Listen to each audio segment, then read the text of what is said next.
Bonjour et bienvenue à tous.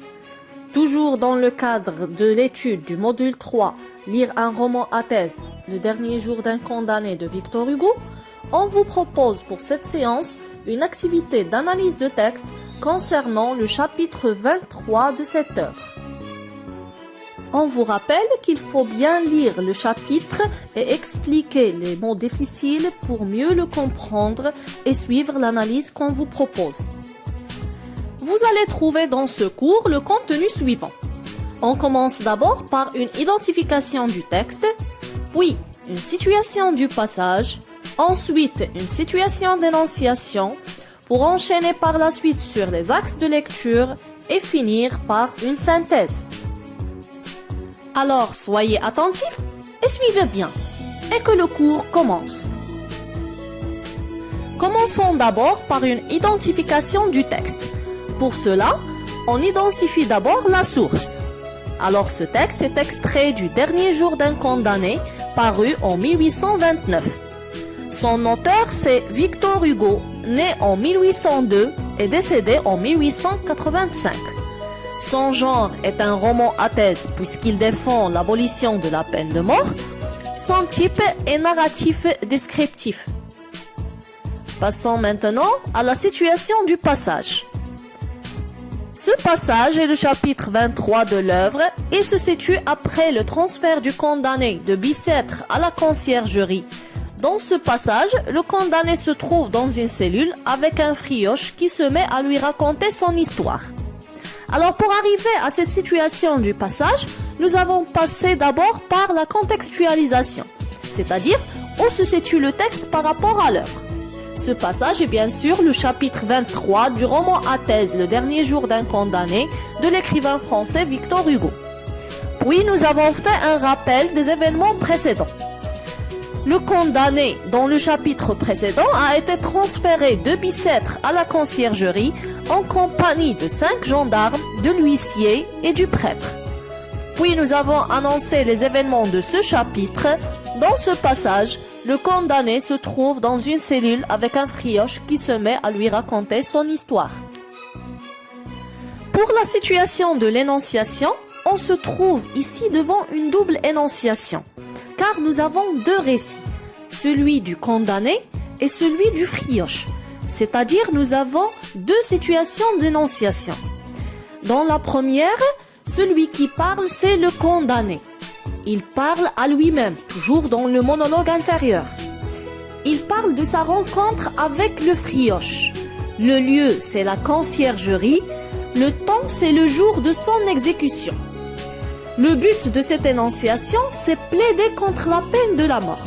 C'est-à-dire, il va se servir de l'histoire du frioche pour plaider contre la peine de mort. Dans la deuxième situation d'énonciation, celui qui parle, c'est le frioche. Il parle au condamné de son histoire. Le lieu, c'est toujours la conciergerie puisqu'il se trouve à la conciergerie avec le condamné. Le temps, c'est le jour de l'exécution du condamné qui est aussi le jour de la condamnation du frioche. Alors le frioche lui reste aussi 6 semaines avant son exécution. Pourquoi ? Il lui raconte son histoire pour justifier sa criminalité et culpabiliser la société et le système judiciaire. Alors dans ce passage, nous avons inséré l'histoire du frioche à l'intérieur de l'histoire du condamné. Comment appelle-t-on ce procédé et à quoi sert-il ? Alors ce procédé, on l'appelle la mise en abîme ou bien le récit enchâssé. Le narrateur cède la parole à un personnage pour qu'il raconte l'histoire à sa place. Cette mise en abîme rend le récit plus vif et suscite ainsi la pitié du lecteur. Passons maintenant à l'analyse des axes de lecture. Pour ce passage, nous allons travailler sur 3 axes. Le premier, c'est la description péjorative, pourtant réaliste, à laquelle recourt le narrateur. Le deuxième axe, c'est le frioche, qui est le profil d'un criminel. Le dernier axe, c'est la critique de la société et du système judiciaire. Pour analyser ces axes, on va procéder par des questions-réponses pour conclure à la fin de chaque axe par un petit bilan. Axe premier.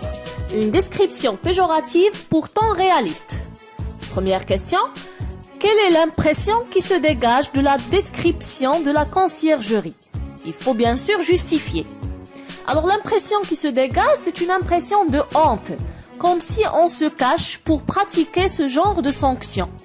Nous avons des exemples: porte basse, escalier secret, corridor étouffé et sombre. Deuxième question. Comment est décrit le frioche au début du texte? Le frioche est décrit de manière détaillée et minutieuse. Le narrateur emploie des adjectifs bien précis, comme voûté, ridé, etc. Dernière question. Quelle est l'impression qui se dégage de son portrait, c'est-à-dire le portrait du frioche? L'impression qui se dégage, c'est une impression péjorative. C'est un nom vieux, sale, repoussant, n'inspirant aucune confiance. Il a un regard louche, mais renfermant une grande souffrance. Il a un sourire amer et des éclats de rire incompréhensibles et déplacés. Nous avons remarqué que dans ce passage, le narrateur emploie beaucoup d'adjectifs et donne une précision réaliste de tout ce qu'il décrit. Alors, comme bilan de cet acte, on peut dire que le narrateur dans ce passage recourt à la description dévalorisante mais détaillée, donnant ainsi une forte impression réaliste au texte.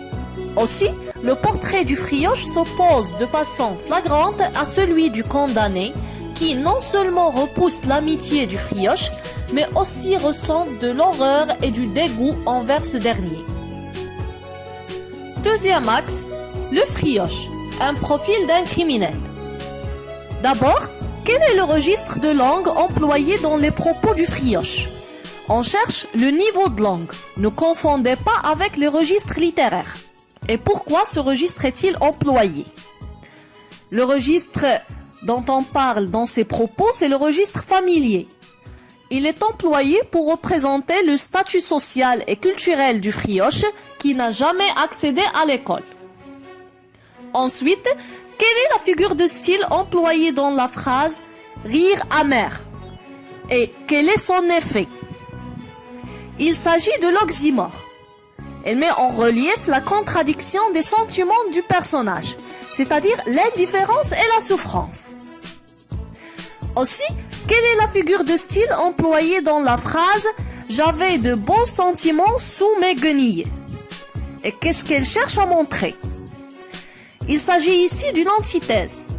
Elle met en scène la contradiction entre les sentiments du frioche et sa réalité. Alors, est-ce que ce frioche éprouve du regret et du remords à l'égard de ses crimes? Et pourquoi? Le frioche n'éprouve ni regret ni remords à l'égard de ses crimes. Il dit avoir volé un mouchoir ou tué un homme, c'était tout un pour moi, désormais. Il voit sa criminalité justifiée et qu'il est la victime de la société. Donc, quelles sont les justifications que trouve le frioche à sa criminalité? D'abord, il est le fils d'un criminel condamné à mort. Je suis le fils d'un bon pègre, etc. Orphelin dès son plus jeune âge. À 6 ans, je n'avais ni père ni mère. Il était un bagnard dès l'âge de 17 ans. On m'a envoyé ramer dans la petite marine. Même libéré à l'âge de 32 ans, son passeport le met dans l'impossibilité de devenir honnête homme. Que les diables soient avec le passeport. Il était marginalisé, c'est-à-dire rejeté par la société. Je faisais peur et les petits-enfants se sauvaient et l'on fermait les portes. Il était aussi misérable, sale, enguenillé, demi-nu, repoussant à voir. Ce sont toutes ces raisons qui ont conduit le frioche à devenir un criminel. Alors qu'en bilan de l'axe 2, on peut dire que le frioche est présenté comme étant le marginal absolu, le symbole de la misère, du désarroi et de la vulgarité. L'extrait le présente sous le profil d'un criminel comblé de misère. Le registre pathétique fort présent dans le texte pousse le lecteur à adopter l'idée de l'abolition de la peine de mort et culpabilise la société et le système judiciaire. Troisième et dernier axe, c'est la critique de la société et du système judiciaire. Commençons par quel est l'autre registre littéraire dominant dans ce texte? Ce registre est le registre satirique. L'auteur dénonce et condamne l'injustice de la société tout en la ridiculisant. Il dit « J'empoignais un pain et le boulanger m'empoigna. Je ne mangeais pas le pain et j'eus les galères à perpétuité. » Remarquons ici le décalage entre le crime qui est le vol d'un pain et le châtiment qui est les galères en perpétuité. Ensuite, quelle est la figure de style employée dans la phrase « Je me suis mis à tuer pour vivre » ? Il s'agit ici d'une antithèse. Tant que la société ne l'a pas aidé, il devrait être criminel pour vivre. Le narrateur accuse la société. Enfin, quelle est la figure de style employée dans la phrase « Quelle belle recommandation, un galérien ». Il s'agit de l'antiphrase. Ici, il critique le système judiciaire qui refuse l'intégration des anciens prisonniers. Alors qu'en bilan de cet axe, on peut dire que l'histoire du Frioche est un argument pour dénoncer le système judiciaire français ainsi que de culpabiliser la société qui, au lieu d'aider les anciens criminels à la réintégration dans la société, ne font qu'aggraver la situation et contribuent à la propagation des crimes.